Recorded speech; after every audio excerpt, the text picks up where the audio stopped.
So in many ways, this next quote or excerpt from, I think, multiple of Sarno's books, The Divided Mind, as well as Healing Back Pain, this this insight makes its way into those books many times, in one way or another. Now, I particularly remember towards the end of The Divided Mind, Sarno speaks about feel feelings. He talks about feeling feelings. Sarno's books, in many books, they're an intellectual download in some way, where we read them, we understand them, we rationalize them, we try to assimilate the information through our minds intellectually, consciously. We compare them with other things that we've heard and different kinds of modalities or experiences that we've had in our lives to come to some kind of understanding. It's for the most part, an intellectual process, be it complex. But this quote, feel feelings, can actually boil down one of the most essential pieces of wisdom that can lead people to healing. The thing is, you have to abandon for a little while anyway the same part of your mind that's reading the book, figuring it out, intellectualizing it to actually feel. So if that's enough for many people, they read the book and they manage to heal, beautiful. They go on with their lives, that's it.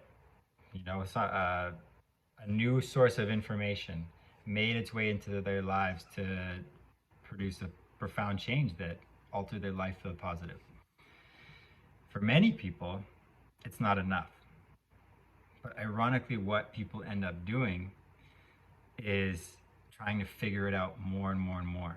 So we use our brains more to understand more books, go on forums, ask questions over and over and over again to hundreds, if not thousands of people that are on the forums as well, asking similar questions, trying to figure it out.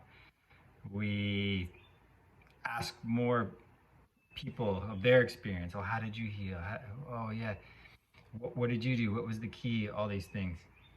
Ironically, it's that same part of the mind, the intellectual part, that's trying to figure everything out, that's trying to maybe get out of the maze in some way. It's all up here. But when Sarno says feel feelings, that's really the next step. Because you've had a source of information come along. You've been exposed to a different way of thinking, a different way of perceiving and understanding what your experience is. So now you have to feel, because that's the most essential part of that medicine. So feel feelings. How do we feel feelings? We got to go back to the body. Now, I remember when I was going through the same thing, I did that. I tried to figure it out more. I was reading more books. I went to different authors of the same subject to try to figure it out. And that was actually good in some ways, because it took my mind off of the experience of back pain, but it wasn't sustainable. Finally, I got curious about something. I started to listen, read and listen to that quote, feel feelings.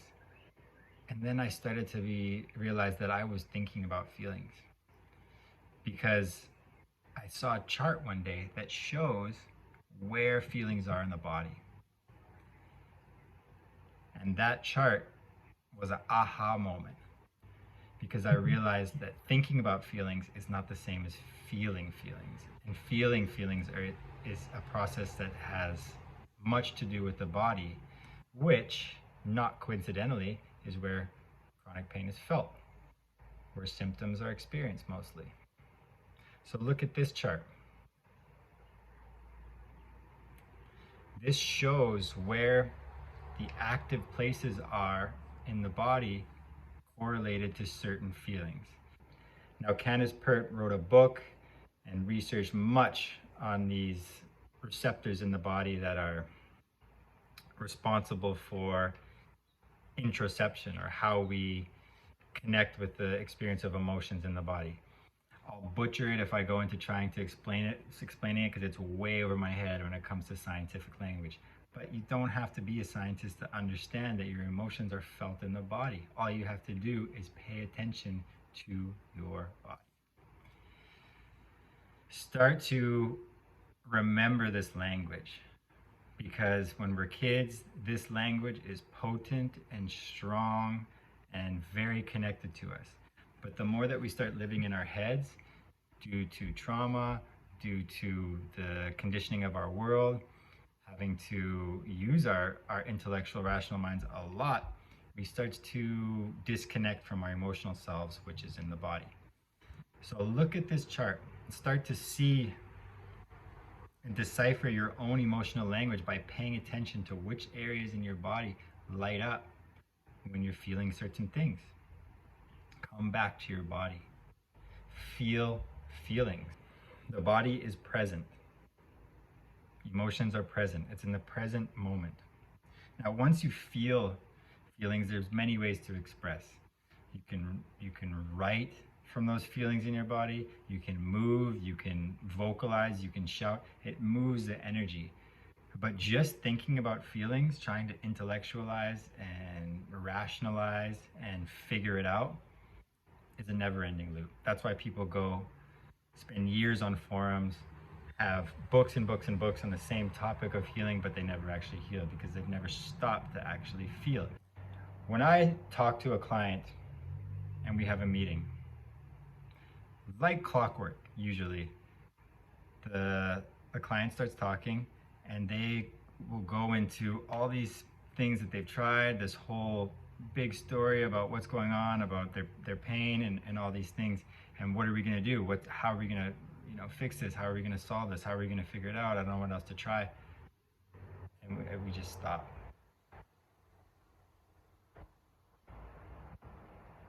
And do nothing for a little bit. Why? Because that is the kind of space and time and presence that you need to feel. To stop thinking, stop figuring it out, start feeling.